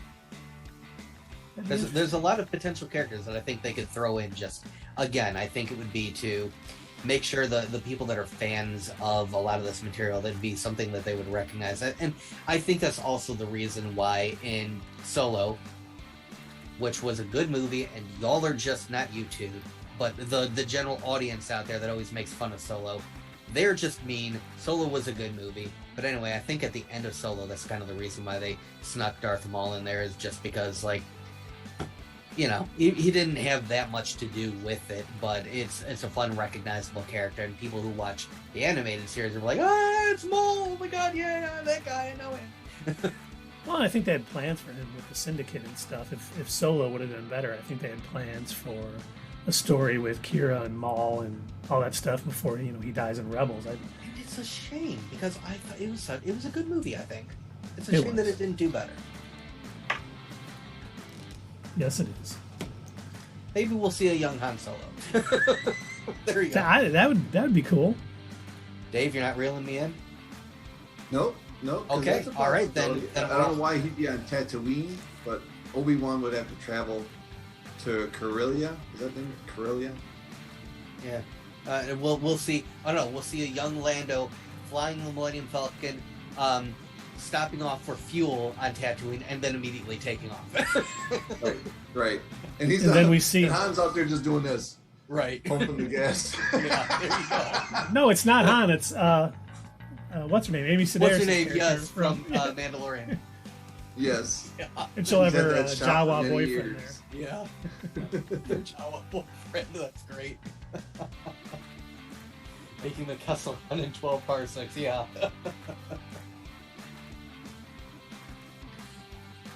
Oh, so were there any other theories for Obi-Wan? Nope. Not from me. Not from me either. All right. What's the next topic, Keith? All right. Well, let's transition over to it. The next topic is the change in Miss Marvel's power that is coming out on Disney Plus in early June. All right. So it's been a big hubbub on the interwebs because they've kind of taken her powers where she kind of embiggens, and it's like taking body mass from her future and past selves and getting bigger and stuff to where it's more of a Captain Marvel power. And it looks like from the trailer she's going to put on a wristband, which we'll assume is, a Kree in nature wristband. And then she kind of gets these powers. and it's probably to be more in line with her joining, Captain Marvel and Maria Rambeau in the Marvels. But I mean, when I first saw it, I wasn't very happy, and I'm still not very happy. Well, I guess that wouldn't make sense to We'll be me, done soon. like why they would change her powers like What? that to try and make her more in line with tell with you in a that, minute. because from Captain Marvel in the MCU anyway, she got her powers from the Power Stone, from one of the Infinity Stones. I did an entire ranting video about how important the Infinity Stones were to mutants and everything, and then was immediately proven wrong so far. But anyway, she got her powers from the Power Stone, from the one of the Infinity Stones, and I guess for Miss Marvel to have a similar power set, if that is what they're going to imply, to try and make her more in line with Captain Marvel, I would want to know how that came about, other than because like a Kree bracelet wouldn't do it to me. Well, the Nega Bands, I was thinking Captain Marvel, the original Captain Marvel. Oh, all right, Yeah. all right. But, and Tundra Walker says it's akin to Spidey's mechanical shooters versus biological shooters. It's not an issue. All right. I'm agreeing with that now. All right. At first I was a guess little, I could see that maybe one of the Kree decided they wanted to try and replicate her power because they were beaten pretty bad by her. So I guess it would make sense that they would attempt to find some way to match her.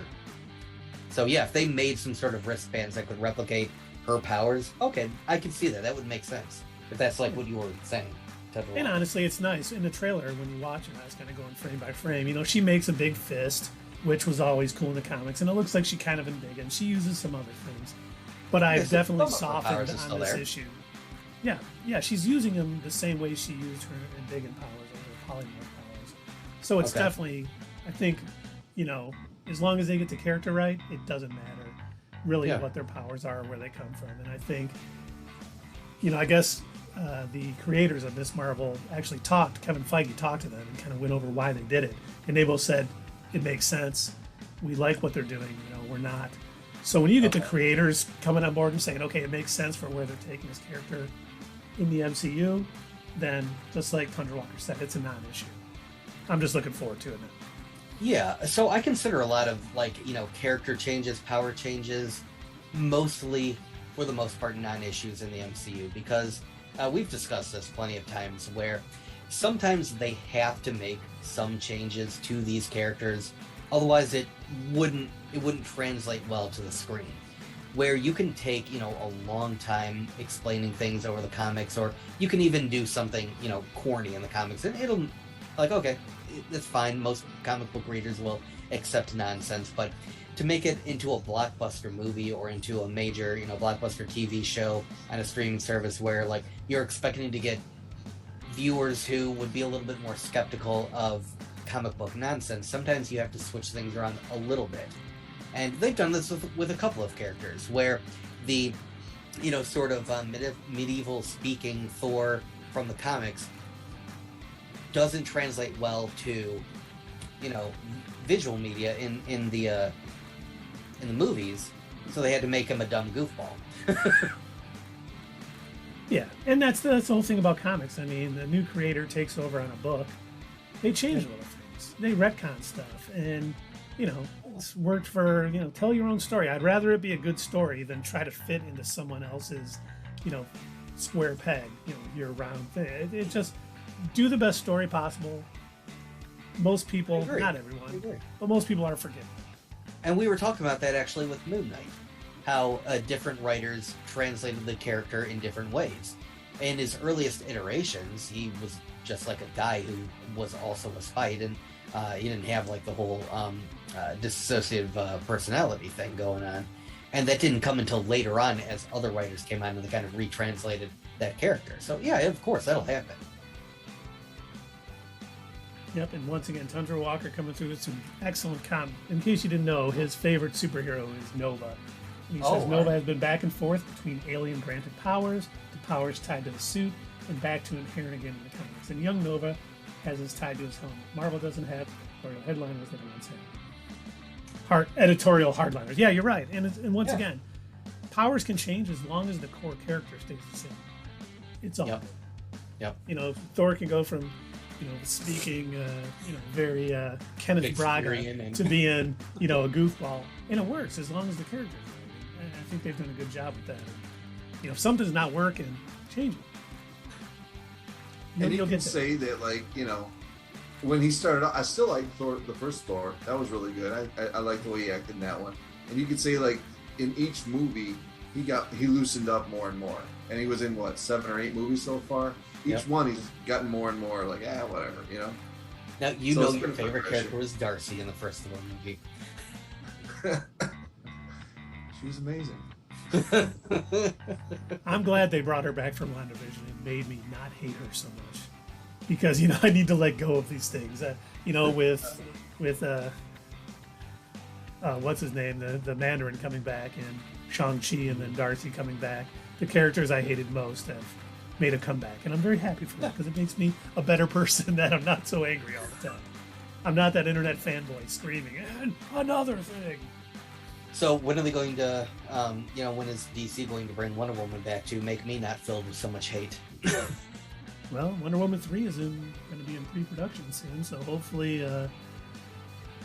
that is more like the original Wonder Woman and not so much 1984. But it's going to be It's Wonder still Woman Patty 1991. Jenkins, She's going to be into grunge. And She's going to be the drummer of a band. yeah. And no, we are not seeing Ben Affleck's Daredevil coming back. Tundra Walker, just stop it. I promised Tundra Walker that I would watch the Daredevil director's cut. Which I think There's is a on HBO director's Max. cut? There is, and he says Oh. it's much better than the original, Ben Affleck Daredevil movie. So I said I would watch it, and I will. Just haven't yet. Okay. Boy, I wonder if we should do like a Not Your Status Quo, movie watch, and then I don't know, our thoughts on it or something. That might not be a bad idea. I mean, it might be still a terrible movie, but hey, we might have some fun comments about it. That's true. They We have need a to set it similar, up so we can do. They have a Donner cut of Superman 2. Have you guys seen that?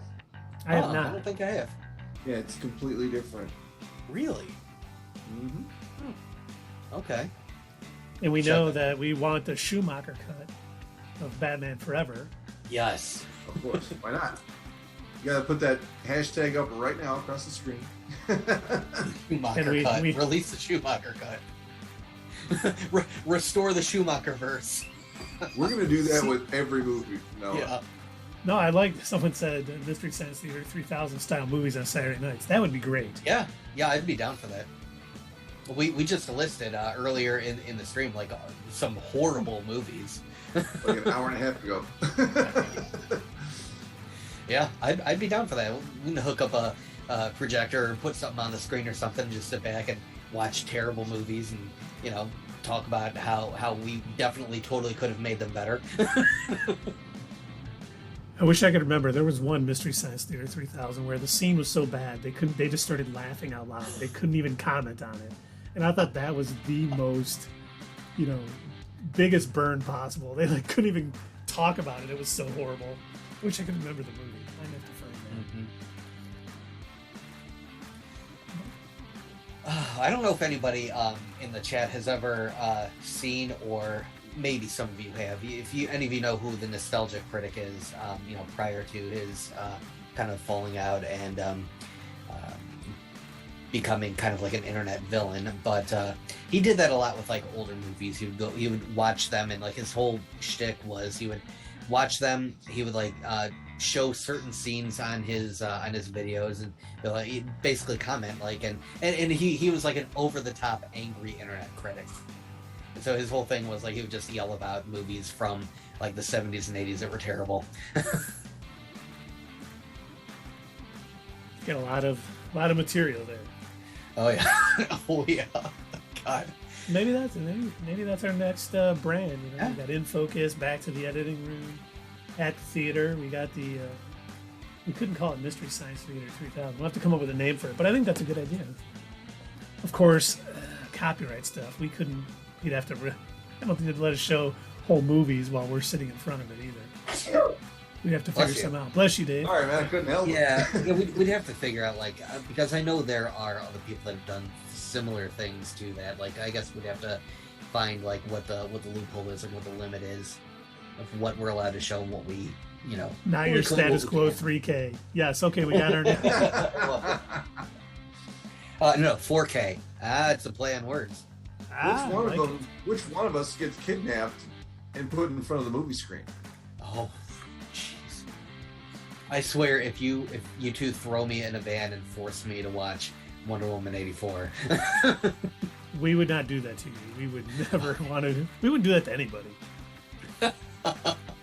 Yeah, you know, I did hear. That would be the whole point of the show. The Department of Defense, they're actually using that as a torture mechanism in order to please don't show me any more Wonder Woman. I will tell you all of our secrets. I will tell you what Putin is planning. Just please don't make me watch it again. That poor guy that Steve Trevor took over. I can't watch it again. I will tell you all my secrets. Totally off topic. Keith, have you watched Ozark yet? I have watched the first episode. Oh, okay. You can stop there. I got like 6 left. It takes a while for me to get through things between work and the kids. It's like by the time I'm ready to watch something, especially, you know, weekend nights, they stay up a little later. It's like, yeah, I'm falling asleep and they're like, Daddy. I haven't seen any Ozark. You should watch it, Doug. I don't know if anyone in the chat has watched Ozark. It is one of the best shows on TV. I'm trying not to tell Keith about the ending. Yeah, I wasn't thrilled with it either, but try not to ruin it for Keith. Well, let me ask you this: does the ending ruin the entire series? Like, is it that bad of an ending? No, it's not that bad. It's not Game of Thrones level. Yeah, see, I don't recommend Game of Thrones to anybody anymore because, to me, that ending was so terrible that I can't, in good conscience, like, if somebody is like, you know, I never did watch Game of Thrones, and I just have to stop them there and be like, you're good, don't watch it. You don't even need to see it. And for the 7 years preceding, you're always like, dude, you gotta watch this show. I'm telling you, like, every time, you know, a history post from like social media will pop up and it's like, hey, do you remember? And it's me like talking about how excited I am for Game of Thrones. I'm just like, oh, I wish I could tell past me, don't waste your time. But then again, like, at the same time, I remember all the conversations that we used to have with coworkers and how excited we were Monday. Like, oh my God, did you watch it? Did you see it last night? Wasn't it amazing? And it's like you had to watch it that night because otherwise people would spoil it for you come Monday. Yeah, it was nice, all the conversations we had at work about it and everything else. But, man. Talk about theory paloozas. Yeah, oh, yeah. You know, and Dexter ended really lame, too. So they brought it back last year for another season to I don't know, make up for it. I didn't watch a single episode of that. Oh, you haven't seen it? I didn't either. Well, what about the chat? What's a series that you felt was like a huge letdown, that had a bad ending, that just kind of ruined the series for you? Is there any TV shows out there that, like, you know, so we've already mentioned Game of Thrones, we've mentioned you know, potentially Ozark has a bad ending, Dexter had a bad ending. What are some TV shows that we're not thinking of that you all may have seen? You're like, oh, that was terrible. And Sierra's right. They just totally, 6 episodes for that final season. And they completely ruined the entire series. How that is even possible, I don't know. But a lot, you know, it's funny, like we were talking about the guy who directed Fantastic. Lost a Star Wars movie because it was so bad. You know, the guys who did Game of Thrones were supposed to get a Star Wars trilogy. And after that final season, all of a sudden that was just gone. So that was a huge payday. That would have been a huge payday for them too. So, Nurse Jackie. Nurse Jackie. I've never seen that. It just kind of ended. It just like it ended like a regular episode, and that was the end of the show. I think I remember that series. Yeah, wasn't it was like the one he did drugs or something? There was something. Yeah. I don't remember now. It's been a while since I saw it. He was a recovering addict. Yeah, that's right. And that's how I remember that's how that show ended, because I was watching it with my other daughter who's not on the chat, and it just ended like a regular episode. And then you expect there to be another show, and that was it. It was just done.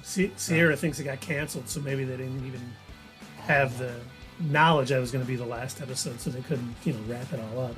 Maybe they didn't. That kind of sense. I felt, speaking of like hospital doctor shows, I think the ending of House could have been done a lot better. I think that was a kind of a, but it was kind of a bad last entire season. I'd say like last season and a half, it was like going pretty downhill. Like, I don't feel like that character ever turned his life around, ever got back on track. I'm pretty sure it ended with him still being a terrible human being. And it was like, they had you thinking throughout this series, oh, he's going to, see somebody and he's going to get help. He's going to, he was in a hospital for a while. He's going to, still be able to be a good doctor again, but, he's not going to be addicted to, drugs and everything. And then it ended with him. I want to say he like was driving down the road with his friend, Wilson, who was like, I think dying or something. And they were just driving down the road, and I think that's how it ended, if I'm not mistaken. I was like, really? That's it? You're done? You stopped? Okay. So far, Tundra Walker said Homeland was decent. I saw the first 2 seasons of Homeland. I should finish that. And then Billions should have ended it without ass. You know what? Billions has more bloated dialogue than Damon Affleck. I didn't know if that was possible. I've not watched Billions, but I don't think I will now. You know what series that I have not fully watched all the way through and seen the end of yet? Silicon Valley. Oh, I love Silicon Valley. I love that. That was a good ending to a show. Yet. Was it a good ending? Okay, yeah. All right. I haven't watched the last season yet. I just I never did get around to it. Just got busy watching other things, and I kept saying I gotta watch it. So I'll have to catch up on that. Speaking of that, I did, Keith, get caught up finally on Young Justice. Oh, excellent. Yeah. This season has been better than 3, but not anywhere near the quality of 1 and 2. Right. Yeah, I agree. I didn't 3. Yeah, I didn't really 3 didn't do it for me that well. It had issues. I thought they're trying to do too much. And I think what helped with seasons 1 and 2 is they kind of kept it very focused on the team. Season 2, they broke it into 2 separate groups, but then season 3, it was like, hey, here's 16 different groups you have to pay attention to, and it's like, by the way, this is called Young Justice, but let's go ahead and focus on the Bat family. And it's like, I don't know what, kind of maybe not. And so yes, I do agree. I think this season so far is better. Sorry if we're boring you today, but I don't. You haven't watched this series, have you? No, I don't watch that show. I don't think so. Yeah. I don't watch the other one that Sierra's mentioning either. Titans, which, man, Titans has some good moments. Oh man, they have the worst iteration of Batman of any show ever in the history of time. Titans. And they do such dumb. I don't want to ruin season 3 for anybody. But the fact that they put the Lazarus pit into clouds to revive everyone in Gotham was the dumbest piece of writing on a show I have ever seen. You've got to be kidding me. Oh, God. Okay, sure. Why not? And they rushed Red Hood. They've made some classic Warner Brothers mistakes. Instead of letting things build organically and get there, it's like they have to. We need Red Hood. He's a great villain. We need him right away. We need him now. We need to do this. I didn't understand that. That didn't make any sense when they had introduced Jason Todd as he was already a little shit. I was just like, dude, that's no. He builds up to that. That's just not right away. And he becomes Red Hood, spoilers, he becomes Red Hood because he's disappointed that Bruce would allow the Joker to stay alive and allow him to, you know, eventually kill him. Like, he's pissed off that you had the opportunity. You were able to stop these people permanently, and you never did. And, you know, he's upset at that, and so he decides to try and take it into his own hands. So he agrees with Peacemaker. Yeah, Peacemaker doesn't like that either. But like they didn't even attempt to like build to him getting to that. He was like, I want to say like in that initial fight where he's like teaming up with the Titans in was it a warehouse or something? I'm trying to remember. And he's like already like beating people to death, and it's like, whoa, you shouldn't be doing that yet. And by the way, Sierra made the best point. She thought Bruce Wayne was Alfred when he was introduced on Titans. I'm telling you, seeing how terrible they do Batman on that show is almost worth watching it. Not really, but man, oh my god, it's just terrible. And then The Wire is a much watch. I have not watched The Wire, but everyone I know who does says it's tremendous. Yeah. And then we got. I actually have all the seasons of The Wire here because it was really good. Oh, I will definitely put that in my list. And then also Highlander. Right next to Boardwalk Empire, also excellent series. Steve Buscemi. HBO. Yep. Which leads into the comments. Somebody needs to force DC TVU into HBO's control. 100%. I wonder where that's going to go though, with the whole, Discovery. Warner Discovery Plus channel. Yeah. What did you say it called earlier, Keith? It's Warner Discovery. Warner Discovery. Okay. And you know that they have been canceling pretty much every DC show on CW is canceled except for The Flash, Superman and Lois, and Stargirl. They canceled Batwoman, thank God. They canceled Legends of Tomorrow, which I think was the best show they had. And they've just been going through and canceling everything. So I think we're starting to see the beginnings of a shakeup with the DC, and I hope it's in a good. I hope Dave. I'm not too disappointed by that, to be honest. No, me either. I feel like a lot of the CW shows have overlived their welcome. I just want this to be. Dave said that they're looking for a Kevin Feige to oversee all this. I hope that's true, and that's the beginnings of starting to get a cohesive universe together where you can have things offshoot. You can still have Doom Patrol with the Justice League, and I hope that's the case because DC could be as good or better than the MCU. They just got to get their crap together. And yeah.